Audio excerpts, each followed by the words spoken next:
All right, let's get into it. Today, we are cracking the code on one of the trickiest parts of business English, phrasal verbs. You know, those little phrases that can totally change the meaning of a sentence. We're going to build a toolkit to help you master them so you can sound more natural and way more confident at work. So, have you ever been in a meeting, everything's going great, you're following along, and then someone says something like, "We need to sort this out," and you're just nodding along, kind of wondering what on earth you just agreed to do? Yeah, if that sounds familiar, you are definitely in the right place. But here's the thing. That secret language isn't really a secret. It's just a set of tools, phrasal verbs, that native speakers use constantly without even thinking about it. So today we're going to build that exact same toolkit for you, so you can walk into any conversation with confidence. Okay, so first things first, let's look at the verbs that show you're a go-getter, that you're ready to get things done. Honestly, these are the words that leaders and proactive team members use all the time. The very first tool for our kit is take on. This is what you say when you're ready to grab a new challenge by the horns or accept a new role. It just screams capability and willingness. And the key here is that it's not just about doing a task. It's about formally accepting it. When you take something on, you're implying ownership. It's yours now. You can just feel the confidence in this sentence, right?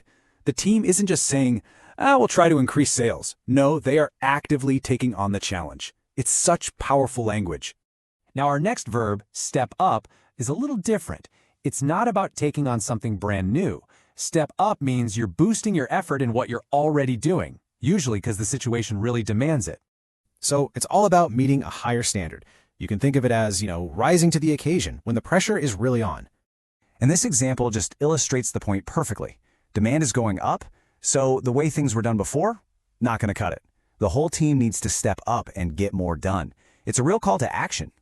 All right, let's switch gears and move on to our next set of tools. These are your problem-solving phrasal verbs. Because let's face it, every job has roadblocks, and these are the words that'll help you talk about fixing them. So our first problem-solving verb is sort out. This is your absolute go-to phrase for when you're dealing with a messy, complicated situation and you need to bring some order to the chaos.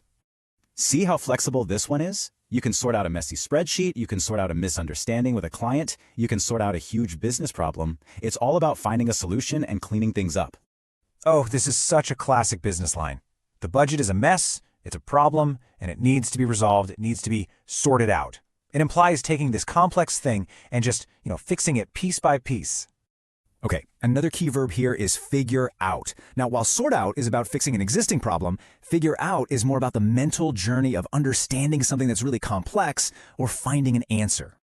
The most important part of this definition is after a lot of thought. This isn't about a quick fix. It's about that aha moment, that light bulb that goes on after you've been thinking and digging into something. And this is just perfect. So relatable. We have all been there, right? You don't just magically know how to use new software. You have to poke at it, experiment, and then finally you figure it out. Having great ideas is awesome, but it's only half the battle. You also have to communicate them really well. This next phrasal verb is absolutely crucial for making sure your message actually lands. And that verb is get across. This one is all about successful communication. It's not just about the words you say, it's about what the other person actually hears and understands. And notice that word manage. It kind of suggests that communication isn't always easy, right? It can be a challenge. And getting your point across is the act of overcoming that challenge successfully. Wow, what a great example. See, the goal here isn't just to say they have the best service. The goal is to make their customers really understand it, to make them believe it. And that's what it means to get a message across. Okay, for our final section, let's get super practical. We all know meetings have a certain rhythm, a kind of life cycle. Well, there are specific phrasal verbs that help you run that meeting from start to finish. So let's just walk through the life of a typical meeting. First, at the very beginning, you set the agenda. You tell everyone what you need to get through. Then, in the middle of a discussion, a colleague introduces a new topic. They bring it up. Maybe someone else highlights a super important detail that everyone else missed, and saying thanks for pointing that out is the perfect way to acknowledge that. And then finally, as time runs out, you signal the end. It's time to wrap up. See how those 4 little phrases act like a map for the whole conversation? So we've just built a really powerful new toolkit for you. You now have the verbs to take action, to solve problems, communicate clearly, and even run meetings more effectively.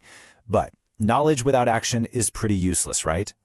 So here's the most important part. You've got to apply it. Think about your day tomorrow.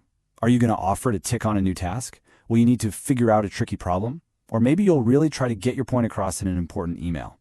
My challenge to you is to pick just one of these new tools and put it to work. I think you'll be pretty surprised at how quickly you start sounding less like you're reading from a textbook and more like you're just talking.